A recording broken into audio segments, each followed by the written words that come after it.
Good morning. Thank you for being here. My name is Rich Willard. I am the chairman of the Kirkland Senior Council for this year. We're an advocacy group for seniors in the community, and today we have organized a special event for you. John Wilson spoke to our group last November, and we felt that his insights and comments and compassion for seniors facing this difficult increase in our taxes deserved a much wider audience. Therefore, here we have this public forum. So he started as King County Assessor in 2015 after 4 years as the Chief Deputy Assessor. He's known for his work in developing mobile technology and public-facing solutions that enhance customer service while driving down costs. His background is in technology and communications. He and his wife have raised 4 children here in our state. The second part of our program today addresses another financial concern, and that is the various types of fraud that are being directly targeted toward our senior community. We felt this would be a good time to bring critical awareness to these issues, so we contacted the State Attorney General's office. Today we have Elena Huizar to address this topic. She is the Consumer Services Language Access Specialist in the Consumer Protection Division for the Washington State Attorney General's office. Her work takes her all across the state in an effort to inform LEP, and that is Limited English Proficiency, and English-speaking communities of their rights as consumers and their rights and responsibilities as business owners in Washington. She was born and raised in Eastern Washington and moved to the Seattle area in late 2014 with her 2 daughters. This year marks her 10th year with the AG's office. Thank you again for being here. There will be a question and answer session following the presentations. So please help me welcome, actually today we're going to start with Deputy Mayor Jay Arnold.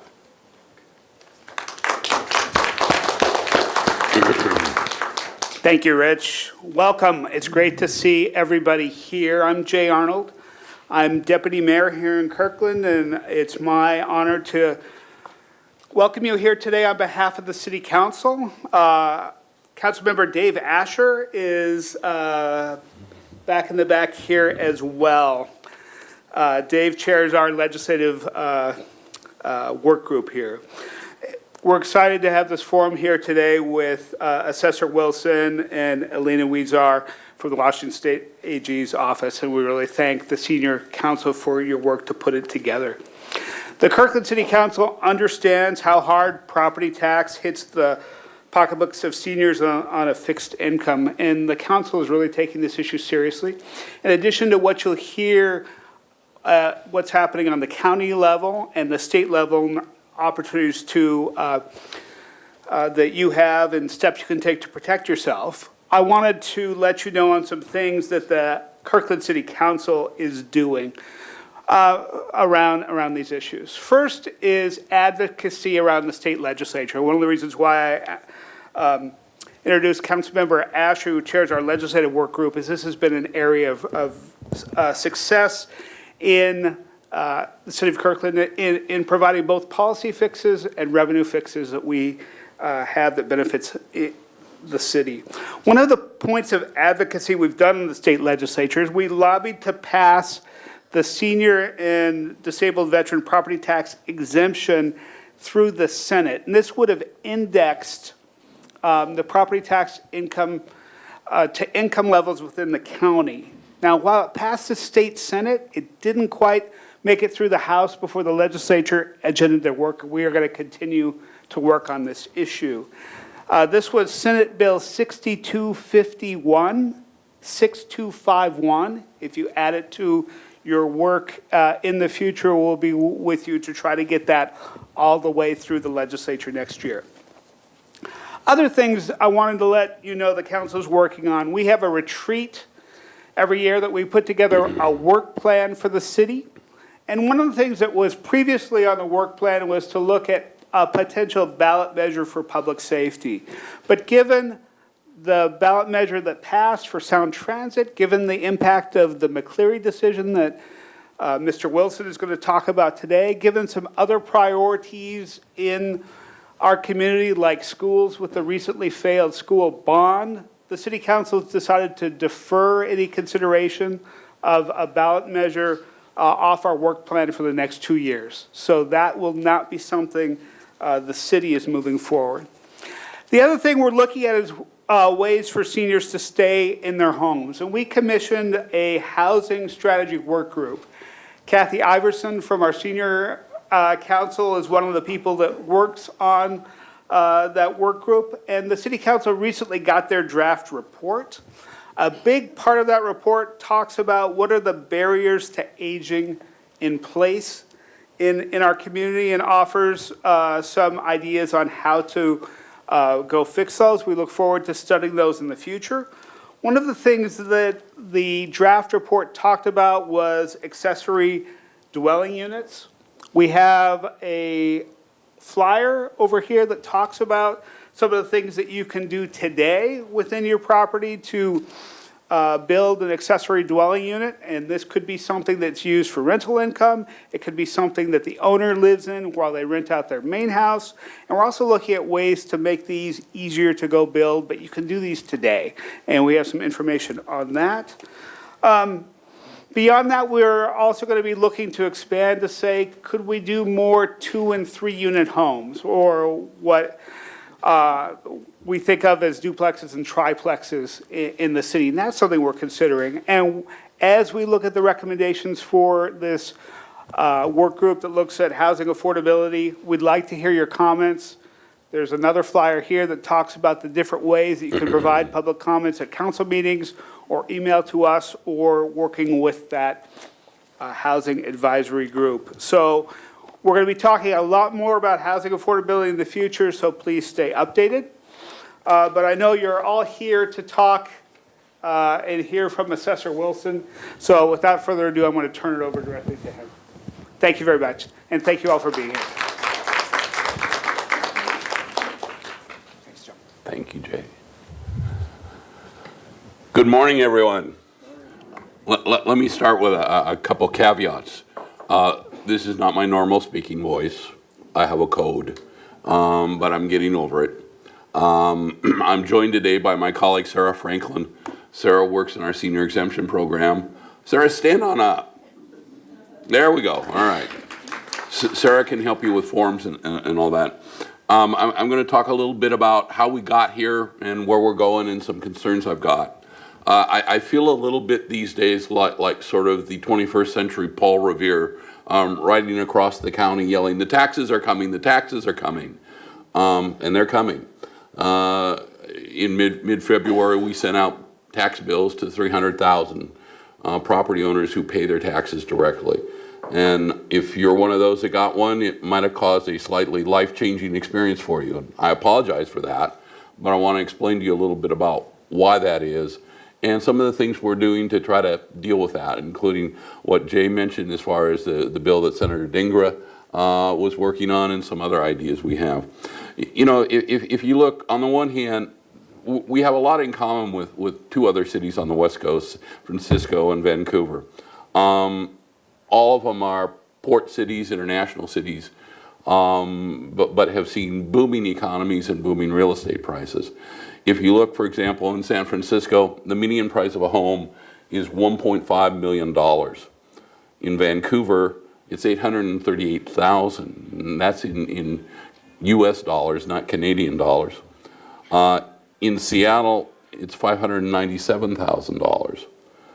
And then, if you want to see where the trajectory is, the average home price in King County from 16 to 17 went up $100,000. Now, that's great on the one hand in terms of building equity in your house, but it also is going to have profound impacts on people's abilities to pay their taxes. Let's talk a little bit real quickly first how we do our job.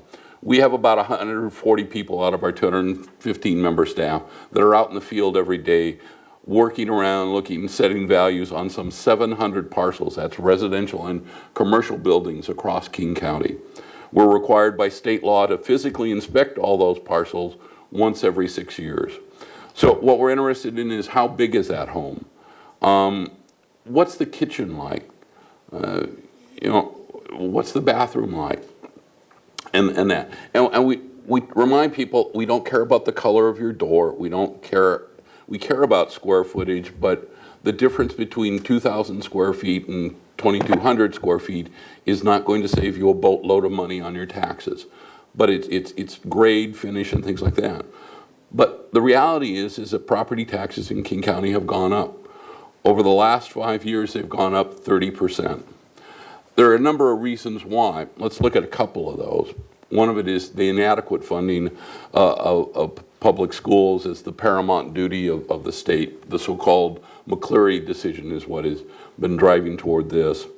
We also have a 1% property tax cap that forces local governments to pay for basic services, often sometimes as far as parks and human services with levies. And I'll show you an example of where that has sort of been done to the max in the city of Seattle. And then we've had voters that have approved big ticket investments in sound transit, in an emergency radio system, other things that we're doing countywide that we really need to do. And finally, home values have rebounded. There is not an area in King County today that is not at or above its pre-recession high from 2008. And that's not necessarily true nationwide. We are, as we had an economist from Zillow talk to our staff recently, we are the hottest real estate market again in all of North America. And what that means is our values have continually gone up, and we project that they'll go up again, perhaps in the low double-digit range. This gives you an example of what's happening with cities, and Kirkland is, if you will, a fiscally prudent example of not doing this, but my dear friends in Seattle, love them all, I even live there, but at this price I'm not sure how long. But the fact is if you look at what's on a City of Seattle property, you're paying for schools, an affordable housing levy, a family and education levy, a pre-K levy, a transportation levy that's nearly $1 billion, campaign finance or so-called democracy vouchers, libraries, and parks. Now, a lot of those things are things that in most communities, they are covered in the general fund budget and not in special levies. And the risk you have is that voters can say no. In addition, what the legislature did last year is they passed the so-called property tax levy swap to fund education. What the state Supreme Court basically said is you're not putting enough money in basic K-12. It is not evenly funded throughout the state. You're relying too much on having local levies pay for schools and pay for basic. So what we want to do is back out those local levies, put a statewide sort of special levy on, and then rebalance the books and that. So they came up with this method, and by law it was supposedly 82 cents per thousand of assessed value. The reality is when we levelized it for each county, in King County it was $1 per $1,000 of value. And for the first time what the legislature did, and this was the most significant change and part of why we've seen the price spike, tax spike that we have, is historically we have had what's called a budget balance or a budget-based system for property taxes, where the city of Kirkland sends us how much do we need in property taxes, and then sends us an idea of what that number is, and then we base on the assessed value in Kirkland what we have to set that property tax rate at. What the legislature did is they said, we're not going to do that as far as schools. We're going to give you a specific millage rate for both what's called Part 1 and Part 2 of McCleary, and you're going to charge that to everyone. Effectively, what that has been is a significant surcharge for King County taxpayers to pay more because our assessed values are so much higher than other places around the state. And, you know, in candor, King County will always subsidize the rest of the state. That is the nature of our economy or of our region, and it's something on the one hand we should see as an attribute. But what the legislature did this time is they said, we're going to have you pay even more. And that's particularly hit communities like Kirkland. let's take a look. These are the property tax for, and I'm going to go through a few communities to give you an idea and that of what they look like. So here in Kirkland, the median value is $574,000, and a 16.26% increase. That's actually a little lower than the county average. The county average is 16.9%. The average increase in terms of dollars would be just under $800. Then let's look at Redmond, your neighbor, 19.5, and about an $1,150 increase. Seattle's pretty close to the county average of 16.9% and an 825. Now, part of why that dollar amount is a little bit lower is because of the enormous amount of commercial real estate that's in the city of Seattle. And you'll see the price that happens when you don't have that. Now, this is Mercer Island. In case you were thinking of moving there, they went up 18%, about $1,600. And that's on a median price home of $1.2 million. Then you have Bellevue, your neighbor to the south, 21.4%, and about a $1,200 increase on a $791,000 home. I had a Bellevue City Council member say, if you can find me that $791,000 home in Bellevue, they'll buy it. I said, I'm still hunting. Here's the little town of Snoqualmie, 16.72. I was just up there last night, about a $1,000 increase. But here's the one. Do any of you have friends, neighbors, relatives in Carnation? You might want to offer them your condolences and best of luck, because here's the number for Carnation. Yes, exactly, ma'am. 31.47%, just under 32%, and an increase of $1,000 on a home where the median value is $379,000. Why is that the case? Largely because in the little town of Carnation, they don't have much in the way of commercial. They don't have some of the major tech tenants that you have here in Kirkland. They don't have a large manufacturing base and that. So it falls on that real estate. It also was an area of physical inspection for us. And when we physically inspect an area, we adjust the land values at that time, and they tend to go up. But you can see that's a significant hit. So over the last 6 years, so we include this year, that means property taxes around the county have gone up anywhere from 50% to 66%, depending on where you live. Now, I don't know about you, but I think, frankly, that's not sustainable. We can't keep on that track. And it's what drives me each day to worry about what happens to people like you. My mother-in-law lives here in Kirkland. You have to ask yourself, how long can people stay in their homes if property taxes are doing this? And if you take a look at kind of how government is organized in the state and in King County. In King County, we have 139 governments, 39 cities, including schools, fire, sewer. We even have a cemetery district on Vashon Island.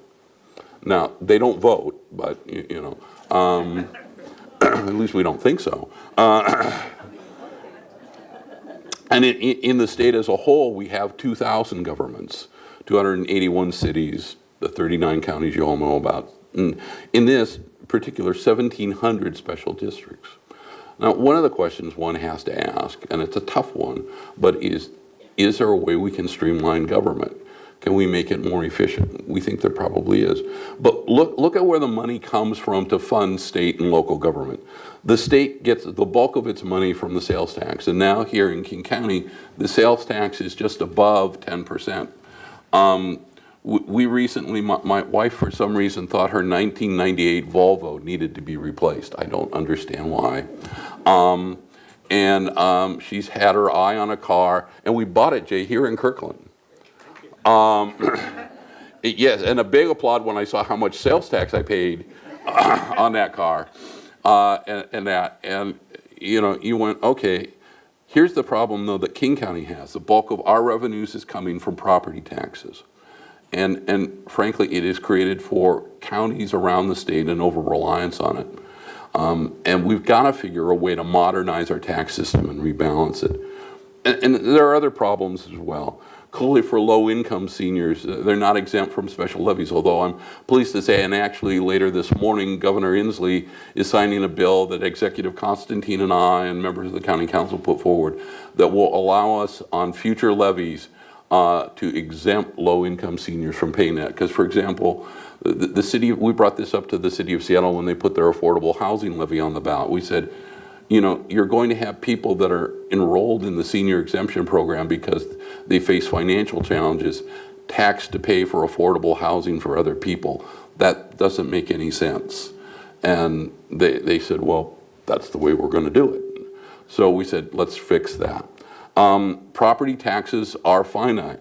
You know, as Jay mentioned in his remarks, more and more communities around King County are finding that they're having to step back and look and go, do we go to the ballot now, or are we going to have to wait till things settle out a bit? And we can't rely on things. I showed you the list of all the levy measures that Seattle had.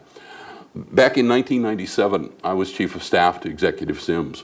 You have a lot of people from the Sims administration in this building. My dear friend Kurt Triplett, who's the city manager here. I worked with Kurt and others, Kathy Brown and that. Well, one of the things when Ron was elected, he came to me and he said, did you look at all the election results? I said, yeah, we won, woohoo, yay. He said, no, did you look at the Medic 1 number? I said, well, yeah, it's on the ballot, it won, didn't it? No, it didn't. We turned down a Medic 1 levy countywide. Medic 1. Now, I feel really strongly about this one personally because my brother-in-law used to live here in Kirkland. He was walking to downtown Kirkland one May morning when he fell from a heart attack, a massive heart attack. Fortunately, a bicyclist came upon him and started CPR and got Kirkland Fire there. They hit him 7 times with the paddle and literally brought him back to life from death.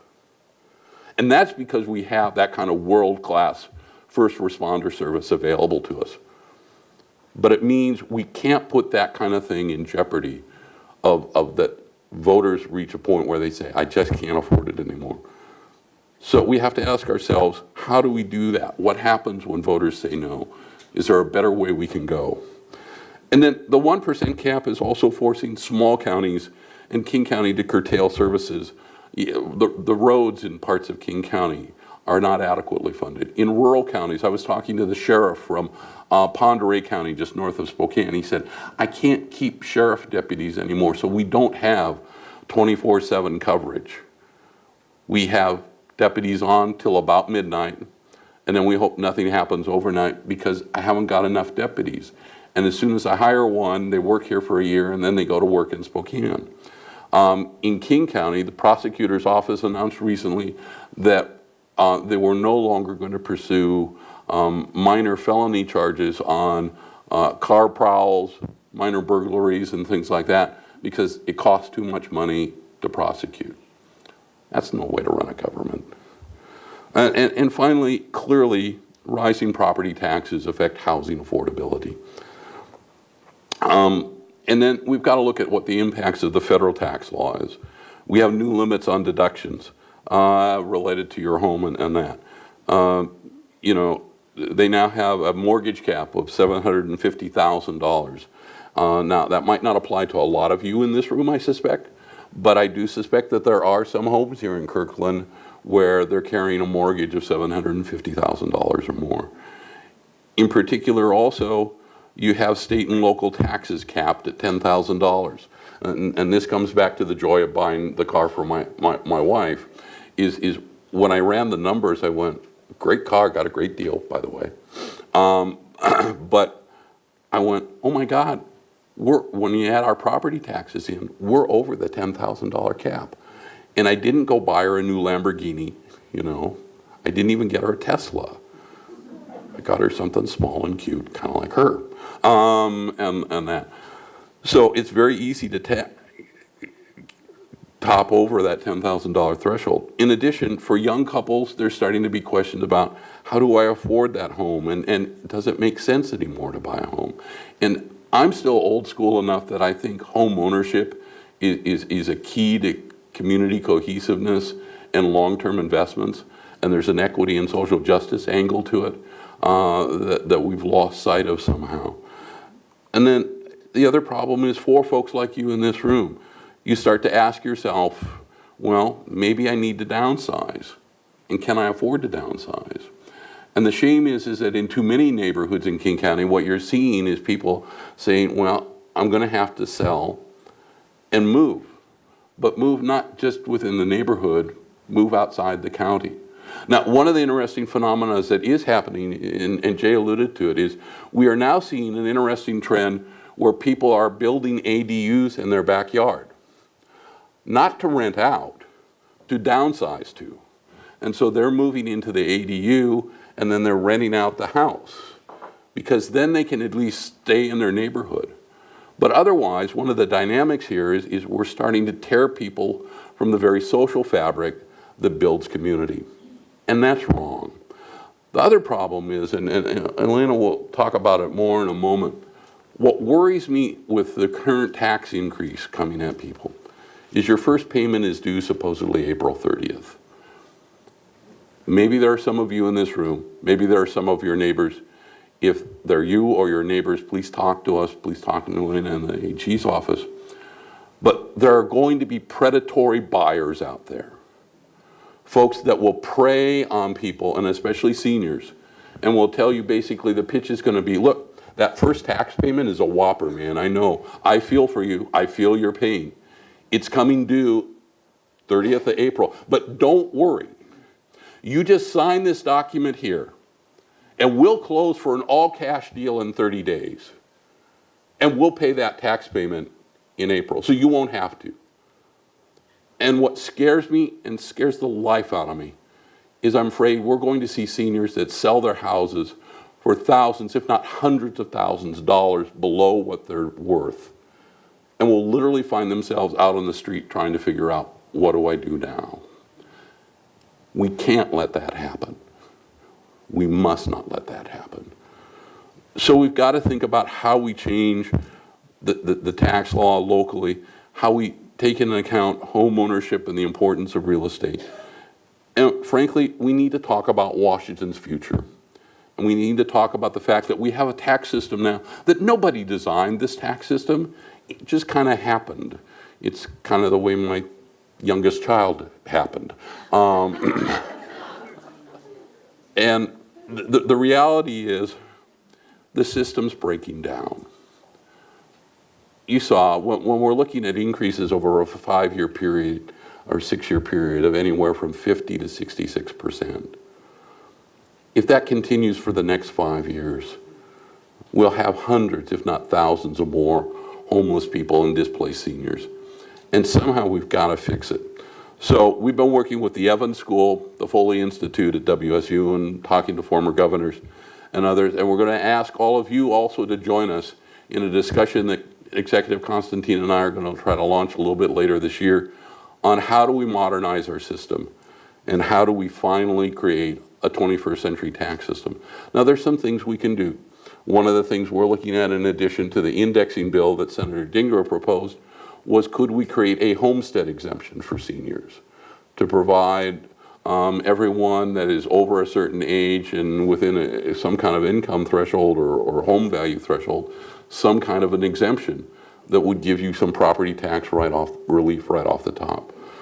There are other things we can look at. But the time has come for us to do something and step up and change the system that clearly means seniors can stay at home and age in home and not find themselves out on our streets. I thank you, and I'll come back and ask questions.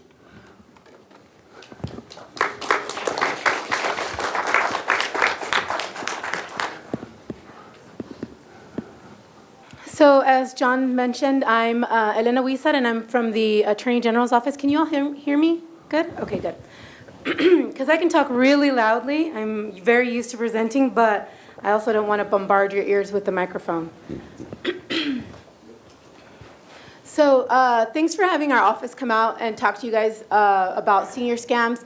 Now, the point of this presentation is not to scare you, so I hope you don't get scared. But I do hope that you become aware of the different scams that are out there right now that are targeting the senior population, or that you may have already been kind of contacted by a scam artist, or someone has been contacted. And so our goal in consumer protection is to make sure that you're aware, and also who you can file a complaint with. Who do you talk to? Who do you call? We have a call center that is open Monday through Friday from 10 a.m. to 3 p.m. And I am the call center supervisor. So if you have any issues with any of our call center people, you can contact me. Now you have an in. And then we do offer, there is a voicemail service as well. So if you call us on the weekend or in the evening, you can leave us a message and we will call you back. So basically, some of the things we're going to talk about today is vulnerability, what makes the senior population vulnerable to scams, what is elder financial abuse, and then what do these scams look like that are out there right now. So as John mentioned, a lot of you, you're property owners, so that makes you a prime target for a scammer. You're well established, you're likely to have a nest egg, your retirement, you own your own home, you have excellent credit, I'm sure, and all of this makes you attractive to a con artist, to a scammer. They are looking for you. People who grew up in the 30s, 40s, and 50s their values make them polite to people, trusting. There's a respect, and con artists and scammers exploit these values because they know that it's impossible for you to say no to someone, or it's difficult for you to say no. It's hard to even hang up the phone on people. We'll get calls during the day, and they'll say, I got this call about this. I think it's a scam, and we tell people, hang up. You have the power to hang up the phone. But it's so difficult. My mom is not someone who hangs up the phone on someone. She never does that. And so it's the values that you have, and that hopefully, that were instilled in me as well. My dad, he was one who would hang up. Or he had a whistle that you put by the phone, and he'd blow it into the phone anytime he got somebody. Well, especially if boys were calling, my sisters and me, he would do that too. So he had no problem doing that. But my mom wasn't. She is a very respectful person. Also, the older community is not as likely to report. They don't tell people, they don't even tell their friends, they don't tell their family, because that kind of puts them, number one, they don't know who to report it to. Number two, they're ashamed. Number three, like a family member might say, oh, you know what, maybe you're not, able to be on your own anymore, and they lose their sense of freedom. And so they don't tell anybody if they got scammed. The first time, because I've been scammed, the first time, I don't know if that was a prerequisite to get my job, but they asked me that in the interview if I'd ever been scammed. And I was pretty embarrassed to say the only person I'd ever told was my mom. I wouldn't even tell my dad. But I got scammed when I was in my early 20s. And so we've also found that younger citizens are scammed as well, but they're more likely to report it than a senior is. And so it could be that seniors are the target more, which obviously I've mentioned what makes you a prime subject for a scammer, but a younger person is more likely to talk about it. They're going to tell somebody, they're going to put it on social media, they're going to blast it all over their Twitter or Facebook or Instagram to tell people what happened. And they're not embarrassed about getting scammed. I was, when I was in my 20s, well, that was like 20 years ago. But I was really embarrassed, and I didn't tell anybody that I'd been scammed. And I only told my mom, and of course my mom being the person that she is, well, everything happens for a reason. It'll come back, or, it'll be, karma will be better, because you got scammed. I didn't say anything. And then, that was in my 20s. I got hired with the AG in my early 30s. And I want to say maybe 8 years after I'd been scammed, I got a check from the Federal Trade Commission. I was scammed out of $250. That was a lot for me when I was younger. And my mom was like, oh, don't worry, you'll get it back in a different way. And I got a check from the Federal Trade Commission for $185. And by that time, I was like, oh, I'm not cashing this. I don't even know where this came from. That might be the Federal Trade Commission. It might not be. I don't know what this is. And so, and they had a letter, and it had a 1-800 number. I didn't even call that because they make everything look so legitimate. And so what I did was, instead, I looked them up. I Googled it. I called the Federal Trade Commission from their official website and found out that the Federal Trade Commission had filed a lawsuit against the business that had scammed me as a result of all the complaints they had gotten from other people that had been scammed. Taken about 8 years, but I got $185 back from the $250 that I had been scammed out of. It pays to say something. You might not see it right away. You might get a check 8 years later from the Federal Trade Commission, but it pays to say something because you're helping not only yourself, but you end up helping somebody else. And then after that, I felt badly because I thought, I didn't say anything, but somebody else did. Somebody else who had the gall to speak up saved me, got me a huge portion of my money back. And I didn't say anything. So now I complain all the time. So basically, that's what we're asking you guys to do. So don't be fearful to report. And then occasionally, if someone does report, then it's maybe they've gotten their facts wrong, or they can't remember who it was that they actually talked to, or what exactly happened, what did the transaction look like. And so these scammers and these con artists know that someone who's in a vulnerable situation sometimes doesn't make a great witness. So you're not able to, they're gonna try as much as they can to get away with it.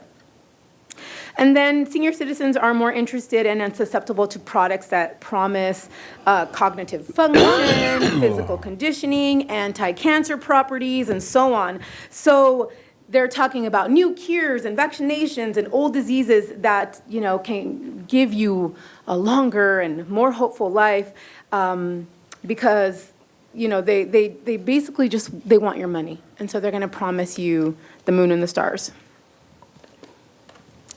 So elder financial abuse. The Older Americans Act of 2006 defines elder financial abuse or financial exploitation as the fraudulent or otherwise illegal, unauthorized, or improper act or process of an individual, including a caregiver, that uses the resources of an older individual for monetary or personal benefit, profit, or gain, or that results in depriving an older individual of rightful access to or use of benefits, resources, belongings, or assets.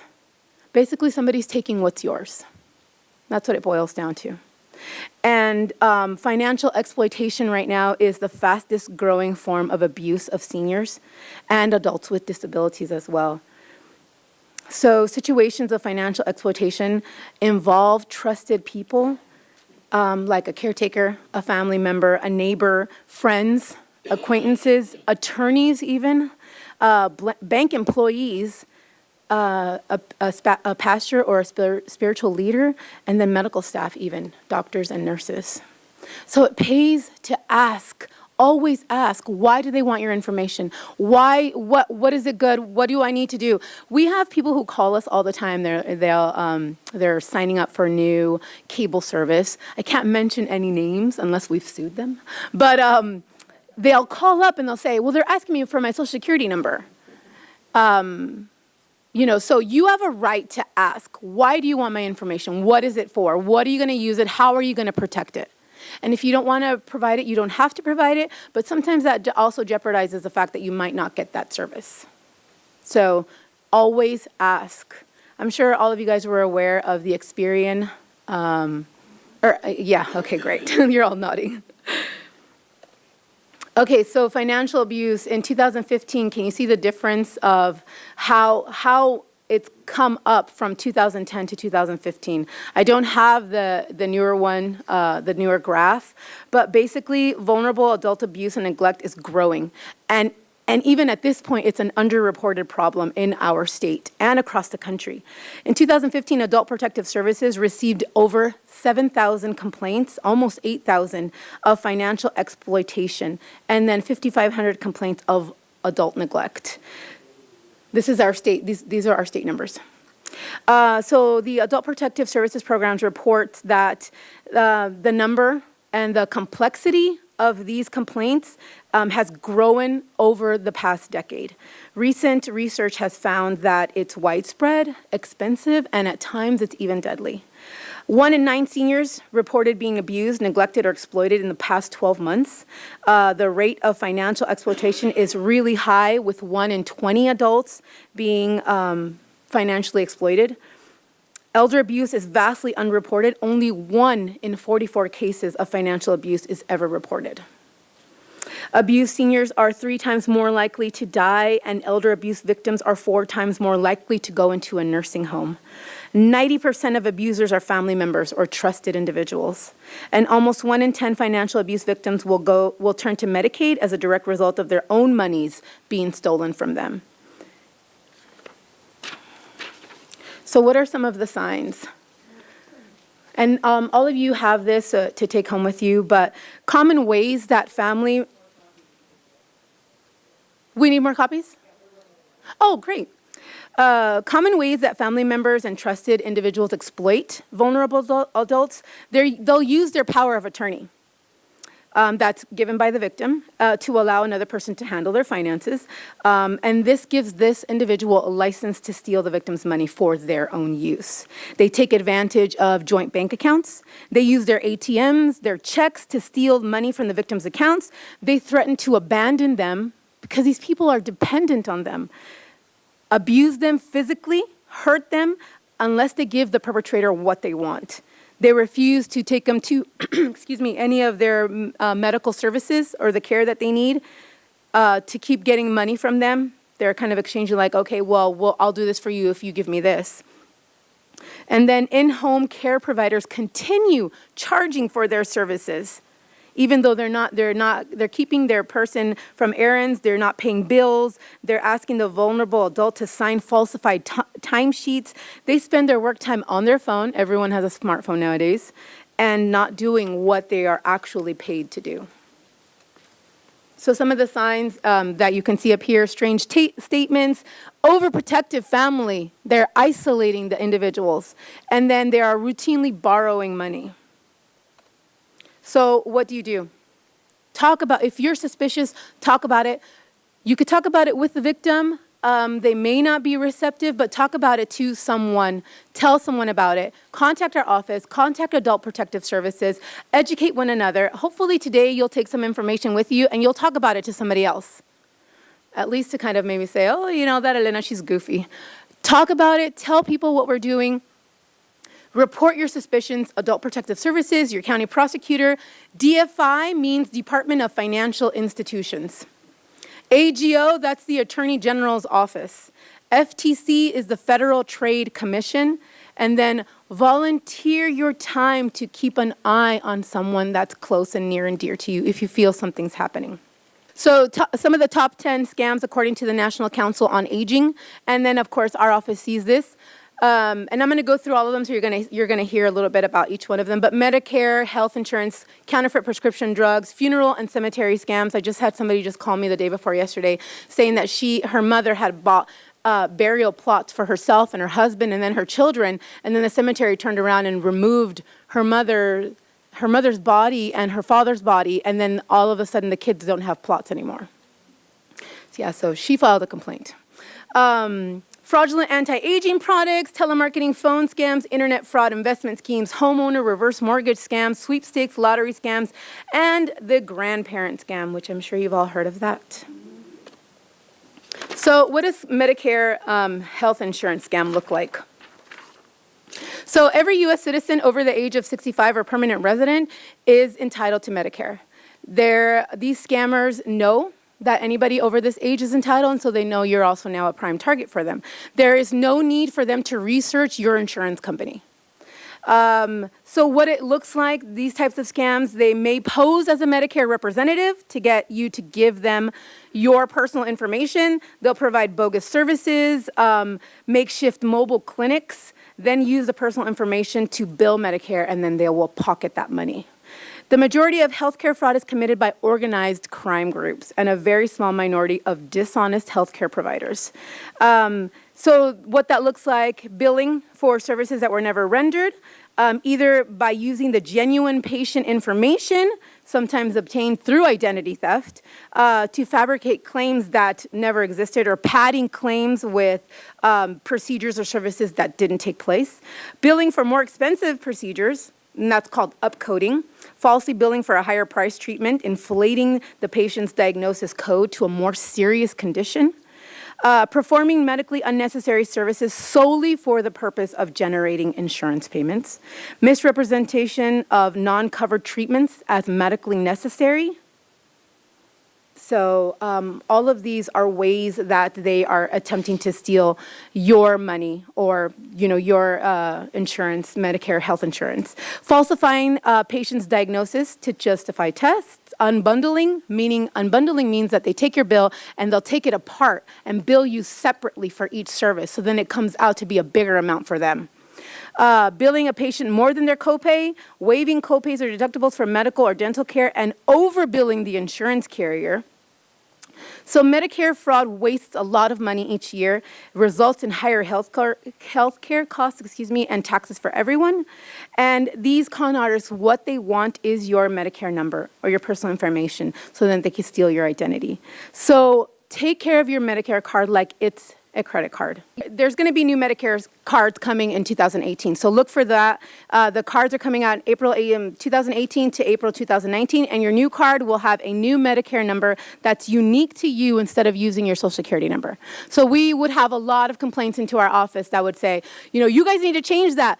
That's a federal program. We can't do anything, but we gave information on how you could, the squeaky, what is it? The squeaky wheel gets the turn. Yeah, there you go. I know my mom has all these sayings, and sometimes I'll forget what they are exactly. But now, as a result of that, Medicare listened, and now they are giving you a unique number and not using your Social Security number. Okay, so prescription drugs, false advertising. FDA is investigating these false allegations. Prescription drugs, people are trying to get their drugs as cheaply as possible. Most commonly, counterfeit drug scams happen on the internet. Seniors go to try to get a better price on specialized medications, and this scam is growing every year. Since 2000, FDA has investigated an average of 20 cases a year since the 90s. So it's gone up every single year as a result of counterfeit drugs.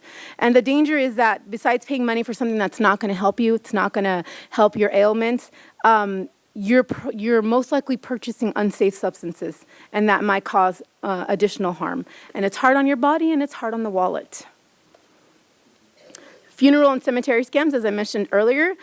The FBI, we work in conjunction with a lot of other government agencies. The FBI warns about two types of funeral and cemetery fraud. In one approach, they'll stalk the victim. They'll go through obituaries. They'll attend funeral services of a complete stranger to take advantage of that grieving family, the widow or the widower, claiming that the deceased sometimes has, they'll come to them for whatever reason at that point, whatever what story they're going to give you, but then they'll even say, oh, well, they had a debt. So, we're trying to collect on that debt, and now that debt falls to you. And they will try to get money for fake debts.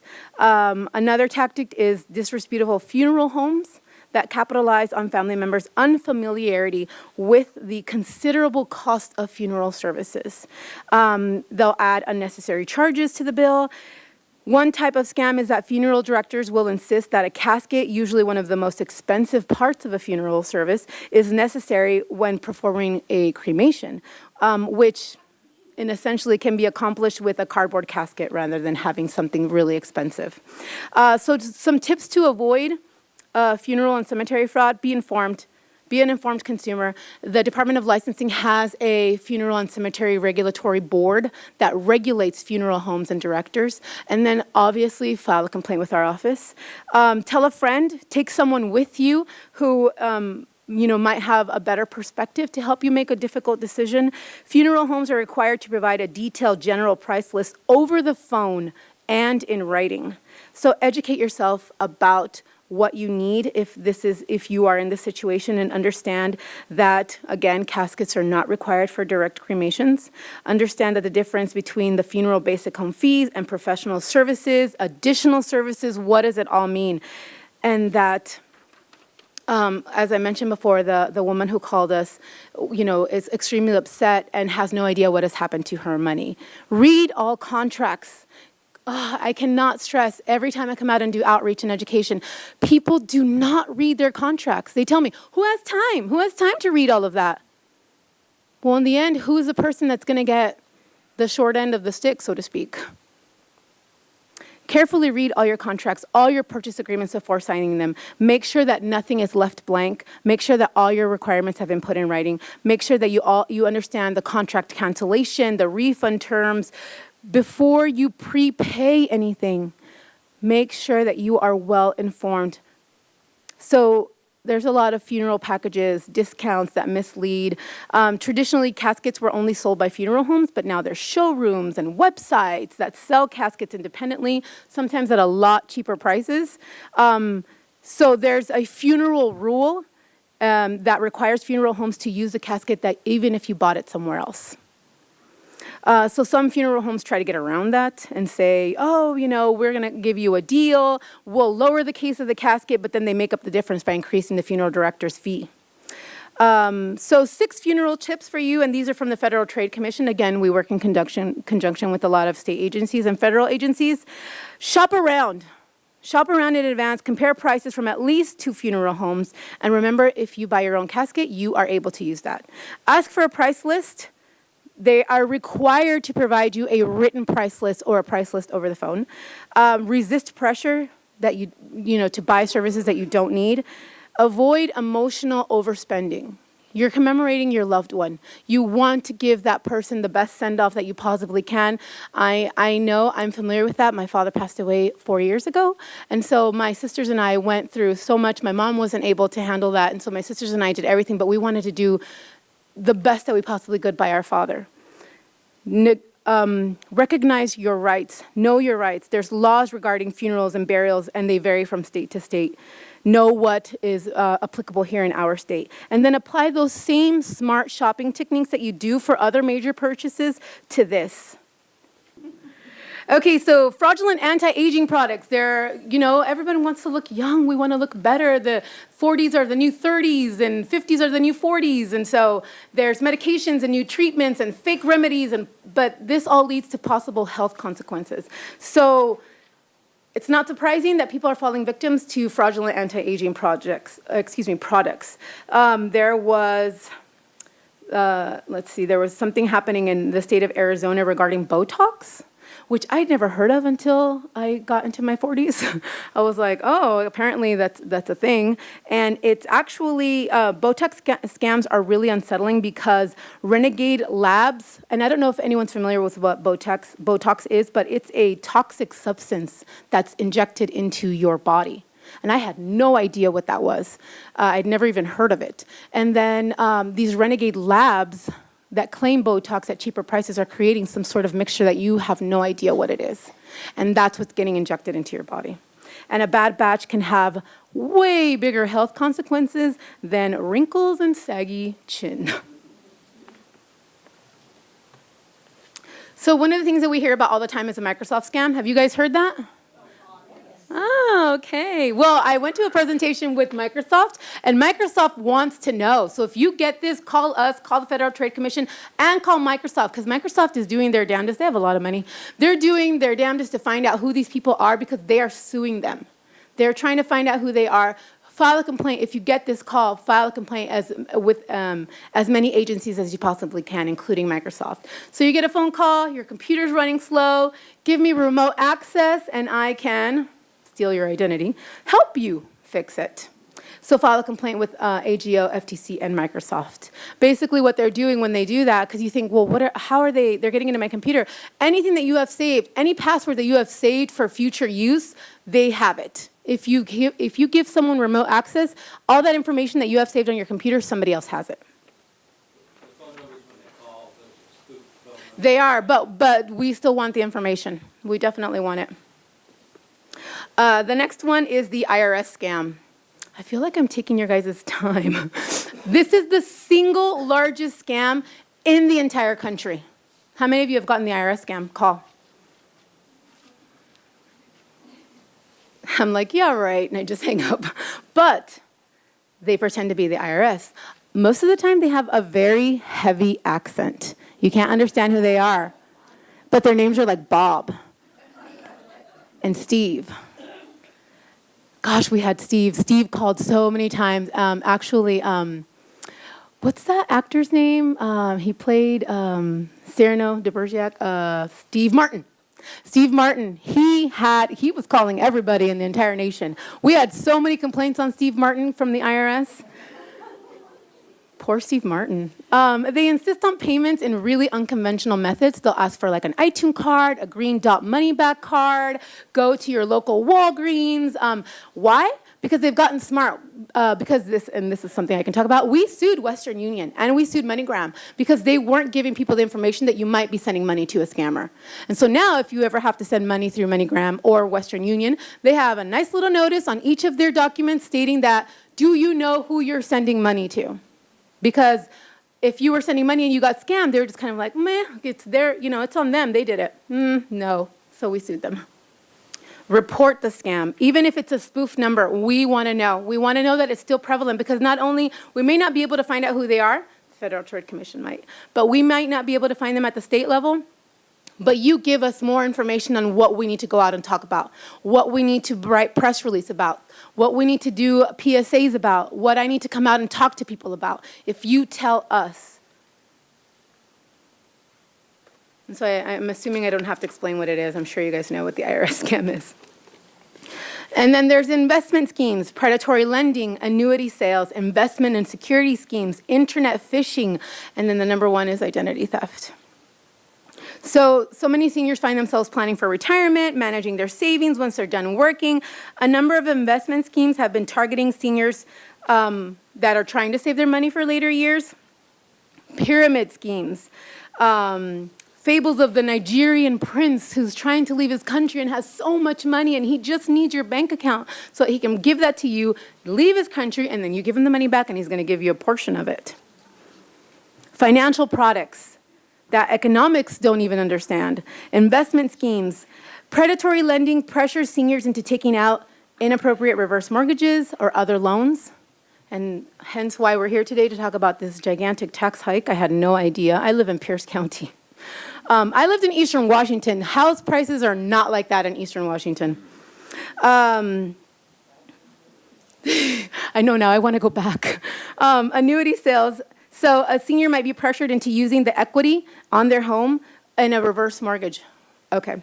And then identity theft, internet phishing, emails about false, your bank account, false emails. So homeowner and reverse mortgage scams, property tax scams, and reverse mortgages. So they like to take advantage of the fact that you have your own home.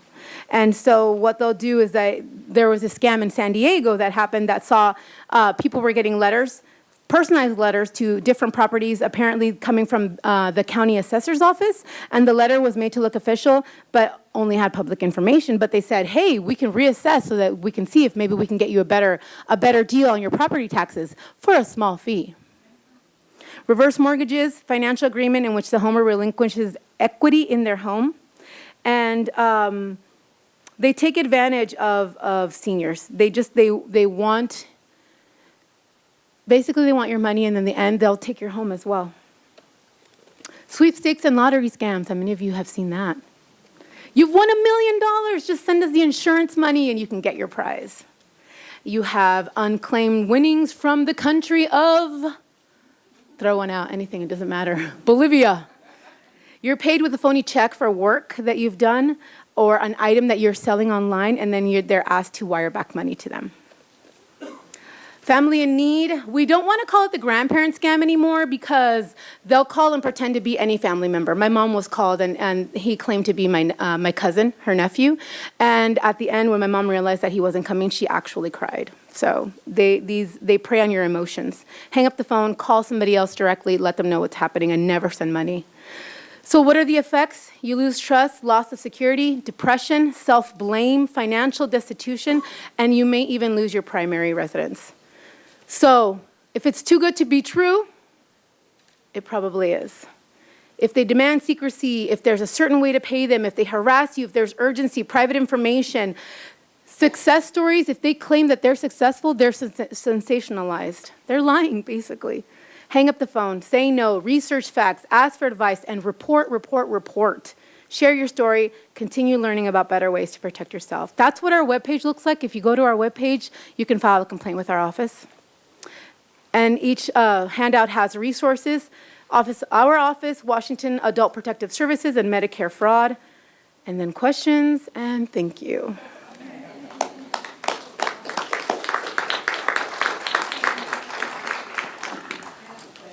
Good morning. Thank you for coming. My name is Elaine Darling. I'm a longtime resident here in Kirkland for probably 30, 35 years. And I have a question about the senior relief program and how you set the bar to get the relief, and when was it initiated? The program was approved years ago. It was updated about 3 years ago. Basically what it is 3 steps. Owner-occupant, household income, you have to be 61 or older, and household income of $40,000 a year or less.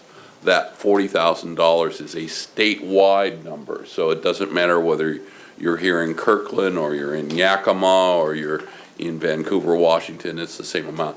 That's part of why Senator Dingro was interested, and we were supporting and working with her on an indexing bill and that. Dependent upon what your income is under $40,000, there is a tiered relief system where we free some of your taxes. That Sarah's got some documentation and can even provide you. You've got some forms. And what was that 40,000 based on a poverty level for a senior? It is what the legislature determined was a low income area, a low income threshold for a senior. And that's one of the challenges you have is that in King County, you can easily be $40,000 and find yourself still struggling to pay your property taxes and that. You know, one of the interesting things, we worked a lot with the AARP this year on senior exemptions, and we were talking to their national office, and they had great difficulty in understanding the possibility that we have low-income seniors that live in houses that are worth $750,000 or $1 million or more. And the fact is, we do. You know, if you bought that house over here in Kirkland, say in the 70s or that, you may be paid $50,000, $60,000 for it. But if you have a glimpse of that lake or of the mountains or that, it may well be worth more than $1 million now. And very few of us had the perfect crystal ball to figure out that, you know, eventually I'm going to live in $1 million home and I better plan my property taxes accordingly. And so you find that people are saddled suddenly with property tax bills that far exceed whatever their mortgage payment was. And they probably have paid that mortgage off years ago, and the mortgage was maybe $200, $250 a month, but their property tax bill is now $1,000 a month. So what year did you say that $40,000 was established? They adjusted it 3 years ago in 2015. Are they planning to increase that amount for the relief program? Well, we're trying to get them to either index it by the county's median income. And what is that? What's in the county? I think it's countywide would be the median income's about $86,000. It would raise the level to at least $46,000 on that. And what we're trying to do is find a system that would be easier to meet the income tests or that, but that would automatically move with cost of living increases and that, so that we're not reliant upon the legislature having to fix it every so often. So I'm here is how can we keep more seniors in their home if you have such a low financial threshold of $40,000 a year? Is there any way that you could raise that to like $44,000 or $45,000? So, I mean, and that's still peanuts. so what we're looking at is both to index it, which is what 6251, I believe was the number, Jay. That would have indexed it. That would help. The other possibility is looking at a different formula and a homestead exemption that's based upon the value of the home and you crossing a certain age threshold and that would get around the question that the gentleman 3 or 4 back has about the income threshold on the IRS. Because part of the problem we're finding now is we have some seniors who sadly game the system. And what they do is they buy multi-million-dollar condos and they put grandma in the condo and grandma lives in the condo for 6. Okay, my name is Sarah Lane Moneymaker. I'm actually up in Woodinville. I went up there about 4 years ago to do elder care for my husband's great aunt and great uncle, still there. They're in their late 80s. Uncle will be 90 this year. Their taxes jumped from $4,000 to $6,000. And I already, and then of course their Medicare costs went up, so their income went down. And so you talked about a reverse mortgage. That's the only thing I can see. They're a brother and a sister. They never had children, never married. And we're trying to see how we can get some income to try to help them pay their bills. My husband and I have, for the last 3 years, been pulling out of our pockets to make up everything. But we can't continue to do that if we're going to continue to save for ourselves when we get older and, you know, we have children that we want to be able to take care of. So you had talked about a reverse mortgage being a scam, and I've been investigating it for about a year. So my question is, what can I do to help these people? A potential scam. It could be. Okay. You have to investigate. You have to know what it is you're getting yourself into. Ask questions. Our office cannot tell you what to do. We can't tell you how to find something to supplement the income or help them out, unfortunately. There are different resources that you could look into, like our website, Federal Trade Commission. But as far as giving you an answer to that, I have nothing for you because we you can't said tell you what to do. potential scam, But it's a okay. potential scam. Not that Because I it know is they a have to go scam. through counseling and I've actually. Well, they should. They interviewed should. They 2 or should 3 speak to. different They should speak to places an that I'm attorney. looking at. Get Right. legal advice. Right. I mean, you want somebody to represent you legally in Okay. something like of that nature. So if someone comes to you and says, hey, I can give you a reverse mortgage, I don't want to do business with them. I want to be the one to initiate it. You want to initiate it. Okay. Yes, most definitely. If they're looking That's- for you, then it's a potential scam. Okay, thank you. Hello, thank you for this opportunity to talk to you. My name is Borhar. I'm a federal retiree. You mentioned something about 40,000. I attended one of the meetings several years ago. It was your predecessor with a Japanese name. You remember that? Okay. Thank you. I attended that meeting, and I was told, this was, when did he retire? About 4 years? 3 years ago. 3 years ago. I attended his meeting like this one, say like 7, 8 years ago. And he told us that there's some kind of you have some system that you peg it to cost of living or whatever it is. And that was pegged to 1995. And after that, it had never been adjusted. And I raised the question, why? He said, well, the legislators were ignoring it. So is that the same thing that you did 3 years ago? Or if it's 40,000, it just doesn't look right. No, the challenge is the exemption is set by state law. It is not something that we at the county can do ourselves. So the legislature originally established it. It was at 35,000. It sat there for years and years. It was finally adjusted in 2015 to $40,000. The problem is that the legislature does not have an automatic escalator in it or ties it in any way to cost of living either statewide or certainly by county.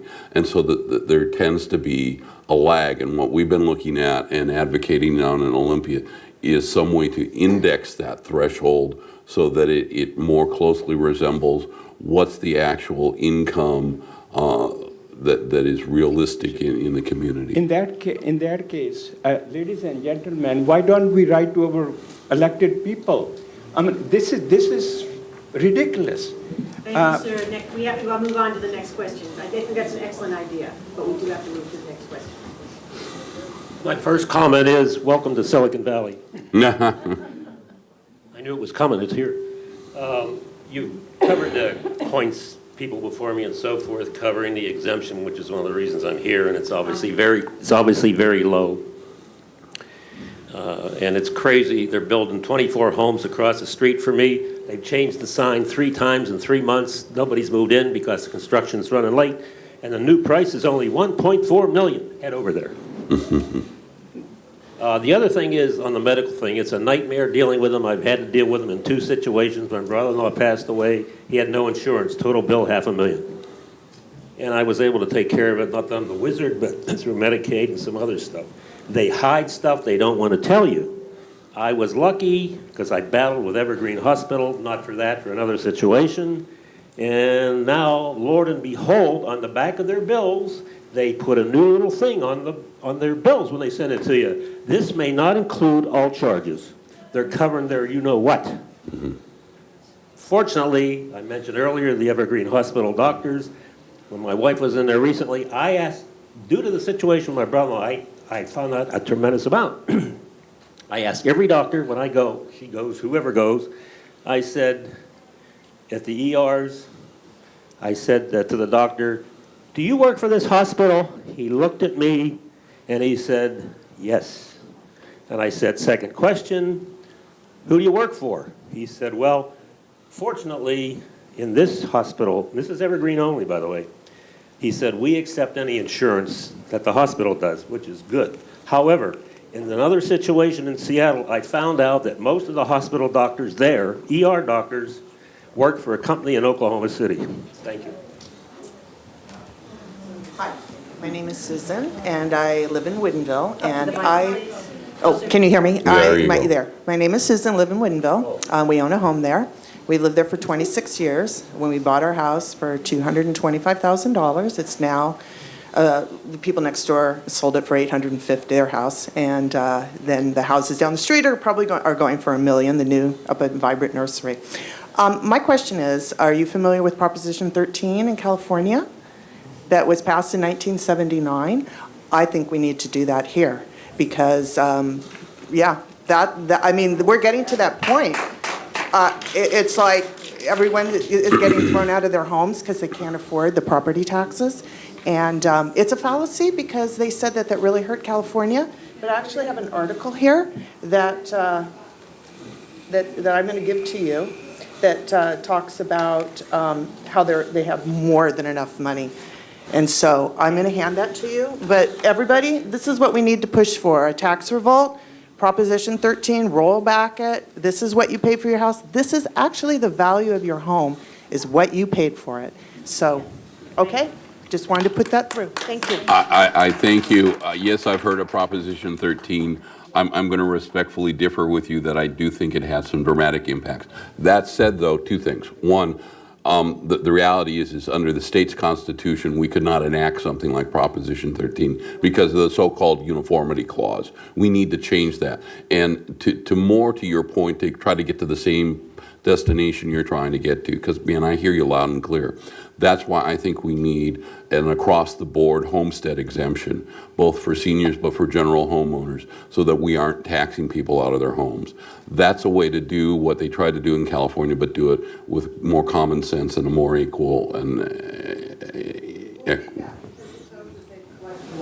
right.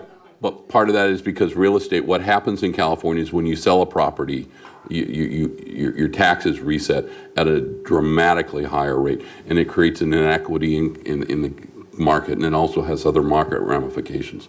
Sir? So can the Washington State Constitution be amended by a referendum? No, it has to be amended by measures passing through the legislature through both chambers by 2/3, and then a vote of the people. So it's get rid of them is the only answer, right? Well, I think we need to frankly build a widespread grassroots movement to amend the Constitution to provide some tax relief to people. Does the legislature know what the average Social Security payment per year is? Your guess is as good as mine. I will tell you that one of the things that was at times frustrating this past year is trying to get legislators to understand the impact that we thought that the McCleary property tax solution was going to have on them. And all too often, frankly, they didn't seem to get it. I had people try to tell me that it would only be a couple $100s, and we knew that was wrong. My name is Michael, and one of the things that I wanted to talk about is you mentioned downsizing or the possibility of downsizing. Somebody mentioned that. Unfortunately, and I think this probably applies to more than just my wife and I, but because of the cost of housing going up and up and up, we've become the safety net for our kids. So we have kids and our grandchildren that are getting evicted in a week. And so we're going to end up being that for them too. So not only can they not afford the housing, it's pushing us to the point where we'd love to be able to downsize, but we can't do that. And I hear you, and I know of what you speak.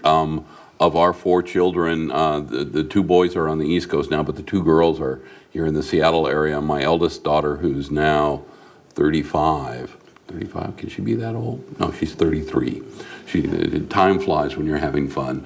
But she lives in the basement with her boyfriend and the 2 dogs and the 2 cats, and I think we're opening a pet store downstairs, but I just don't know yet. But it's the very same problem that they said we can't afford to find some place close enough to work, and so they've ended up here. My youngest daughter has boomeranged on us 3 times, and that we've got to do something fundamentally about creating more affordable housing for all tiers in the strata, so that young people have a place to live, older people aren't taxed out of their homes, and families can have an option to downsize and not feel like I got to keep this 7-bedroom home because I never know when the 4 kids are coming back. Mm-hmm. So I hear you loud and clear. I agree. Yeah, you have the expense of them moving back in, plus you've got this now, the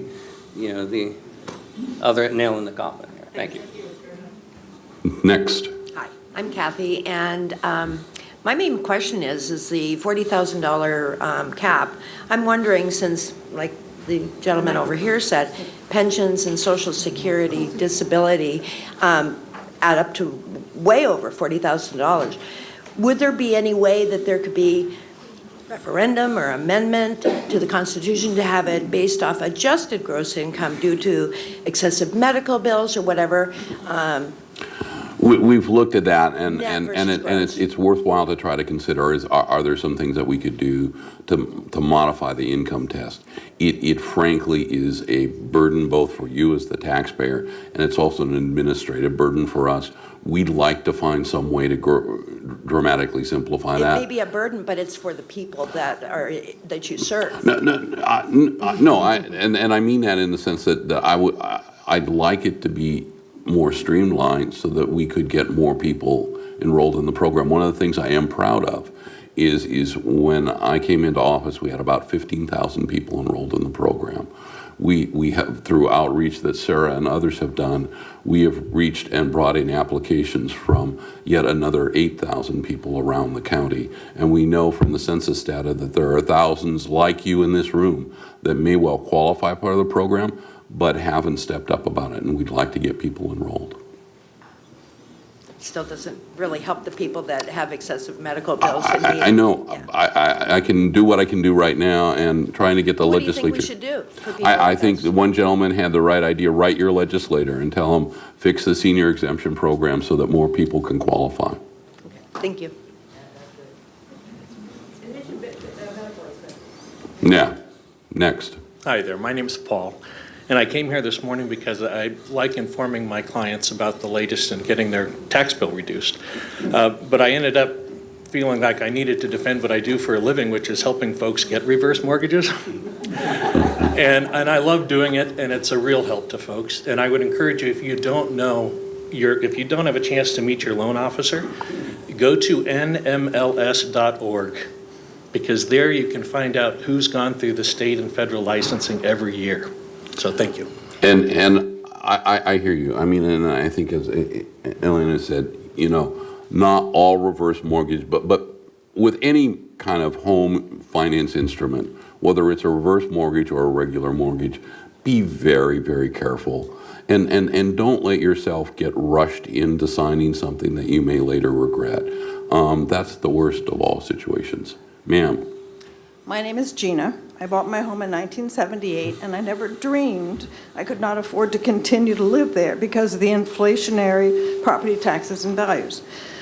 When I planned my retirement, I also never imagined that, and this is probably true for most of you, if you look at your tax bill and compare it how much your Social Security is, I have 2/3 of my Social Security just going to the real estate taxes. That's not including car tabs, 10%. Sales tax. Sales tax. So I have some unusual creative solutions when you talked about the homestead exemption and making the legislature understand the impact. And that 2/3 of your Social Security is an impact. If you could freeze the tax rate based on what the homeowner paid at age 65, or when they started Social Security, or when they started their retirement, which would be conditional of how many years you lived in your home. So you can't have somebody move grandma in and say that, you know, she lived there all the time. Or give a credit toward home repairs. I have a blue tarp over my chimney because it needs repairs. I have $20,000 in what's been estimated for repairs on decks to my homes. And those aren't going to get paid because I'm paying my real estate taxes instead. Also, I think that we all need more community volunteers, and if seniors who have some time were given credit for the volunteer hours they do to the city, the county, the state, or approved organizations that are nonprofits. I also don't understand how our home values have skyrocketed, and therefore the taxes have also increased that 30%, and yet not you personally, but the government is still raising more revenues by increasing the tax rate. So you're making more money on top of money. It's sad. Anyway, all this is written down. Thank you. Those are great ideas. I appreciate you taking the time. You know, I wish your story was unique, but I hear those kinds of stories virtually every week of people that find now that the vast majority of their retirement income is now focused on paying taxes and things like that. And we somehow have to change that. We fundamentally have a system, as I said, that nobody designed, and that in a real estate market that is an outlier nationally. And we've got to figure out how we correct the system so that seniors can age in place and not be taxed out of their homes. Sir. How do you do? I'm Jerry Lizak. I bought my 1967 home 25 years ago in Bellevue. I retired a couple of years ago.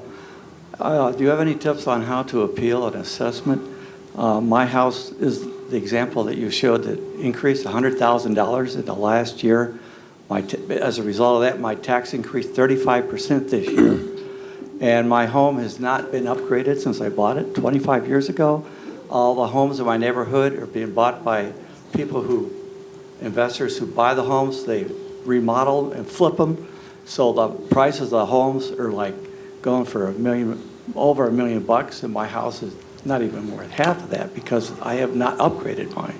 So here's what you can do. Sometime here in the next few months, you will get, we send out to every homeowner and to your home an annual reval notice.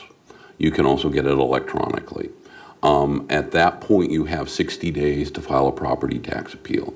Now, if you have online access, we created a couple years ago while I was deputy an online property tax appeal system.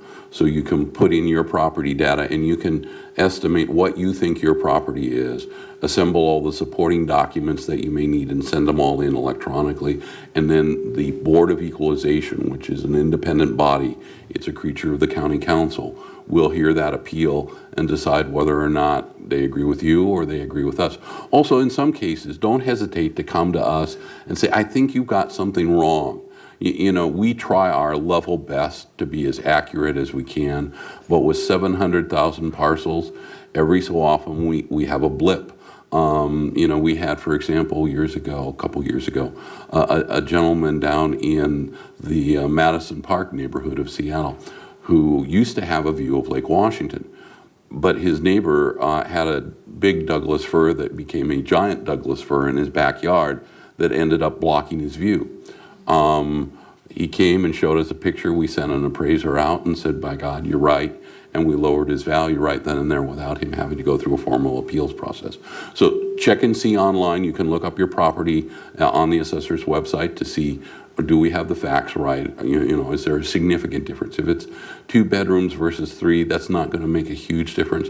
But check that, and then when you get that reval notice, if you think that you want to appeal, please do. You have to do that within 60 days of review. Yeah. Yeah. State so I law. missed State that last year yes. because I didn't realize that. State law says 30. The county actually we extended out to 60 days to get. Well, I've more appealed time. twice before and have never been successful. So I just wanted to say. Third time could be the charm. All right. Thank you.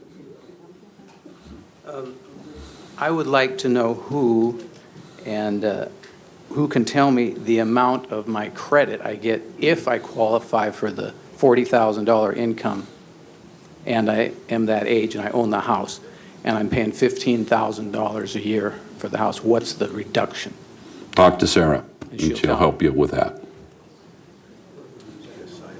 Could you clarify, you said the... You want to come up right to the mic and...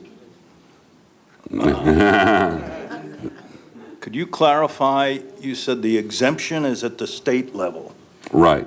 and there is, King County cannot piggyback on top of that, or Kirkland can't piggyback? We can't adjust it from, it is established by state law. And again, this comes into the uniformity clause. The state constitution allows us to offer exemptions in certain narrow cases. And one of them is for the seniors, the infirmed, or disabled veterans, and that. And so any change to the exemption criteria, unfortunately, has to be done at the state level. And part of what we've been trying to make the case is, given that King County's real estate market is so different than the real estate markets in the other counties, you really need to be able to try to tailor the exemption more specifically to the locale, at least to the county, than a statewide system. You know, I was talking a couple weeks ago to the Yakima County assessor, and he said, John, at $40,000, half my taxpayers over 61 could qualify. You know, I go, well, you know, at our level, we figured countywide, we're a county of a little over 2 million people. According to the census data, we think there are about 40,000 seniors that could qualify for the senior exemption program. And one of the things that's very frustrating to me is the program also applies to disabled vets, but the veterans criteria that the VA uses is so high, we don't have a single veteran qualified under the veterans program, not a one. And to me, that's shameful.